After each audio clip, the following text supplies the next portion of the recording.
Ever green సాంప్రదాయం latest designs క్వాలిటీలో compromise అయ్యే ఛాన్సే లేదు.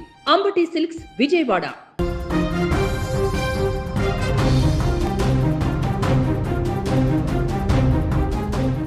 నాగార్జున కుటుంబ విషయంలో గతంలో నాంపల్లి కోర్టు ఎక్కారు. ఈ సమయంలో మంత్రి క్షమాపణలు చెప్పడంతో కేసును ఉపసంహరించుకోవడంతో అంతా సర్దుకుపోయింది. తాజాగా వ్యక్తిగత హక్కుల విషయంపై ఢిల్లీ హైకోర్టు మెట్టెక్కారు. ఈ కేసు ఇంకా ఎన్ని మలుపులు తిరుగుతుందో వేచి చూడాలి. ది గోస్ట్ మూవీకి అధికారిక మర్చండైజింగ్ భాగస్వాములమని ప్రతివాదనలు వినిపించడం ఈ కేసులో ఓ ట్విస్ట్. తన వ్యక్తిగత హక్కులకు భంగం కలిగిస్తున్నారంటూ సినీ నటుడు నాగార్జున ఢిల్లీ హైకోర్టులో పిటిషన్ వేశారు.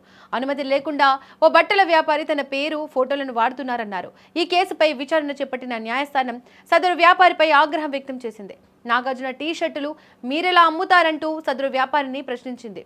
ఫోటోలను వాణిజ్యపరంగా వాడుకునే అధికారం మీకు ఎవరిచ్చారంటూ నిలదీసింది. ది గోస్ట్ సినిమాకు తాము అధికారిక మర్చండైజింగ్ భాగస్వాములమని వ్యాపారి తరపు న్యాయవాది శృతి అయ్యర్ వాదనలు వినిపించారు. కాబట్టి కేసు నుంచి మినహాయింపు ఇవ్వాలని అభ్యర్థించారు.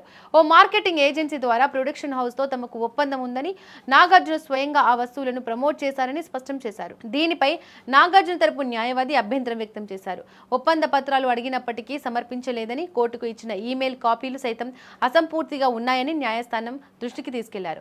చివరికి ఈ వ్యవహారంలో తమకు నాగార్జునతో కానీ సంబంధిత నిర్మాణ సంస్థతో కానీ ఎటువంటి ప్రత్యక్ష సంబంధం లేదని న్యాయస్థానం ముందు వ్యాపారి అంగీకరించారు. ఈ వాదనలపై ధర్మాసనం తీవ్రంగా స్పందించింది. నాగార్జున ప్రొడక్షన్ హౌస్తో ప్రత్యక్ష ఒప్పందం లేదని మీరే అంగీకరిస్తున్నప్పుడు టీ షర్ట్లను విక్రయించే చట్టబద్ధత ఎక్కడి నుంచి వచ్చిందని సీరియస్ అయింది. తదుపరి విచారణను ఆగస్టు 3వ తేదీకి వాయిదా వేసినట్లు న్యాయస్థానం తెలిపింది. ది గోస్ట్ మూవీలో అక్కినేని నాగార్జున, సోనాల్ చౌహాన్ జంటగా నటించారు. ప్రవీణ్ సత్తారు దర్శకత్వం వహించిన యాక్షన్ థ్రిల్లర్ సినిమా ఇది. ఇందులో నాగార్జున ఇంటర్పోల్ ఆఫీసర్గా నటించారు. 2022లో చిత్రం విడుదలైంది. అలాగే నాగ చైతన్య, సమంత విడాకుల విషయంలో నాగార్జున కుటుంబంపై మంత్రి కొండా సురేఖ చేసిన వ్యాఖ్యలు తీవ్ర దుమారం రేపాయి. ఆయన కుటుంబాన్ని నొప్పించే ఉద్దేశం తనకు లేదని, తన మాటలు బాధ కలిగించి ఉంటే చింతిస్తున్నానన్నారు. మంత్రి క్షమాపణలతో నాగార్జున తన పరువు నష్టం దావాను ఉపసంహరించుకున్నారు. దీంతో ఈ వివాదం సుఖాంతమైంది.